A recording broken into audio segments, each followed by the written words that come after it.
भाई से अपने फोन पे वो क्या पर सीरियल में अभी तक आपने ये देखा है कि अब श्रुति जा रही होती है जहाँ पे श्रुति बोलती है प्रेम से कि तुम मुझे सीएफ करने आए हो। इस पे प्रेम बोलता है सॉरी, मैं आपको सॉरी बोलने आया हूँ क्योंकि मैं आपका कोई भी वेलकम नहीं कर पाया। मैं नहीं चाहता कि आप इतने साल राही से मिलने के बाद आपका मन कड़वा हो जाए।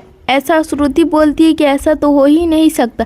इस पे प्रेम बोलता है इसलिए मैंने आपके लिए कुछ मीठा हलवा बनाइए लीजिए, जिसे देखकर श्रुति बहुत खुश हो जाती है और बोलती सो स्वीट तुम भी और ये हलवा। श्रुति बोलती है राही बहुत लकी है जो तुम इसे मिले, लेकिन तुम बहुत ज्यादा लकी हो जो तुम्हें राही मिली। ये कितनी भी दुखी रहेगी फिर भी ये तुम्हारे लिए मुस्कुराती रहेगी, लेकिन इसकी मुस्कुराहट बहुत कीमती, इसलिए प्रेम इसे संभाल कर रखना और इसकी ज्यादा से ज्यादा केयर करते रहना। इस पे प्रेम बोलता है हमेशा रोज रोज वैल्यू करूंगा। श्रुति बोलती है रोज रोज वैल्यू करना कोई मुमकिन बात नहीं, बल्कि रोज रोज याद दिलानी पड़ती है कि इसकी मुमकिन करनी है। श्रुति बोलती है अब मुझे जाना होगा क्योंकि बहुत देर हो चुकी है। श्रुति राही से मिलकर वहां से जाने लगती है। प्रेम बोलता है आप अपना ख्याल रखिएगा और फिर से मिलने आइएगा।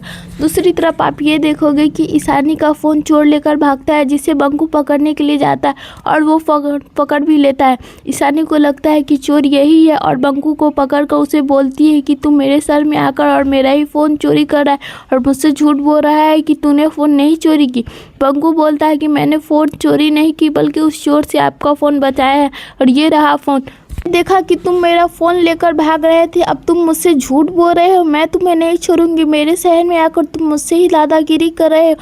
तभी सभी लोग आ जाते हैं और बोलते हैं कि ये चोर है, इसे मारो। तभी बंकू चिल्लाने लगता है कि सर बचाइए। दिग्विजय वहाँ पे आता है और बोलता है कि इसमें बंकू की भी कोई गलती नहीं है, आप बल्कि वीडियो बना रही थी बहुत लापरवाही से, जिसके कारण चोर आया और आपका फ़ोन लेकर भाग गया।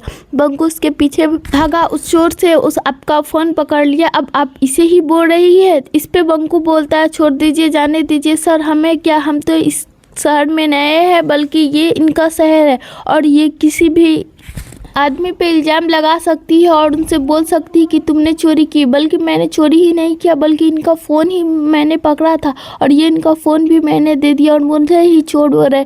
माफ़ कीजिए मैडम, मैंने आपका फ़ोन लिया और उस चोर के पीछे भागा। इस कारण अब कोई भी शरीफ आदमी कोई भी चोर से फ़ोन नहीं पकड़ सकता। इस पे ईशानी को बुरा लगता है और बोलता है कि माफ़ कर दीजिए, मुझे नहीं पता था कि वो चोर लेकर भागा है और आपने मेरा फ़ोन उस चोर से लिया है। इस पे बंकू बोलता नहीं मैडम, आप मुझे माफ़ कर दीजिए क्योंकि मैंने आपका फ़ोन बचाया, इस कारण मुझे इतनी जिल्लत उठानी पड़ी। बंकू वहाँ से जाने लगता है, लेकिन ईशानी को बहुत ज़्यादा ऑकवर्ड फील होने लगती कि वो बिना कुछ सोचे समझे किसी और पे ये इल्ज़ाम लगा दी। बंकू झोला ले लेता है दिग्विजय के हाथ से और बोलता है चलिए सर, हमें यहाँ नहीं रहना। आगे का अपडेट देखने के लिए हमारे चैनल को सब्सक्राइब करें।